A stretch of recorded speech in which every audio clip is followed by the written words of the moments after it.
तो भाई मैंने बहुत जन मत कहले भाई रेजल्ट बाहर ओडिशा रेजल्ट एवं रिसेंटली 10 मिनट तले गोटे वीडियो पोस्ट कली तो बाहर ना ओडिशा रेजल्ट बहुत प्रोब्लेम देखो तुम आपको सिंपल तरीका कहूँ केमी रेजल्ट देखिए तो फास्ट गूगल टाइप करेंगे देखो इंडिया रेजल्ट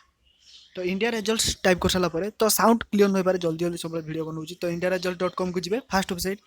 तो तापर आप सिलेक्ट स्टेट है तो स्टेट आमर ओडिशा तेणु ओडिशा ही सिलेक्ट करदे तो ओडिशा सिलेक्ट कर सारापर आप सामने तले बाहर देख पारे board of secondary education Odisha तो सेठी क्लिक करेंगे तो सेठी क्लिक कलापर तो ये गोटे बाहर देख पारे results of annual examination 2018 now available तो नाउ अवेलेबल क्लिक करेंगे तो क्लिक कर सारापर आप सामने ये भाई रोल नंबर कि ना आप रोल नंबर दे तो मुझे गोटे रोल नंबर एग्जाम्पल पाई तो तापर गोरे क्लिक करेंगे तो गोरे क्लिक कलापर आप देखिपे गोटे एडवर्टाइज बाहर तो काटिदेवे तो देख पारे रुद्र नारायण कर हरे कृष्ण कर बापा ना सबकि रेजल्ट तो सबकि रेजल्ट देखिपारे शो करुच्ची तो बास ये है ना थ्योरी मार्क सीमार सबकि तो लिंक डिस्क्रिप्शन देती आप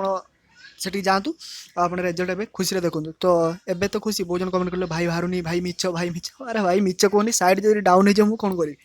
तो बस एबे वीडियो को शेयर करिया स्टार्ट करूँ रोची लव यू बाय।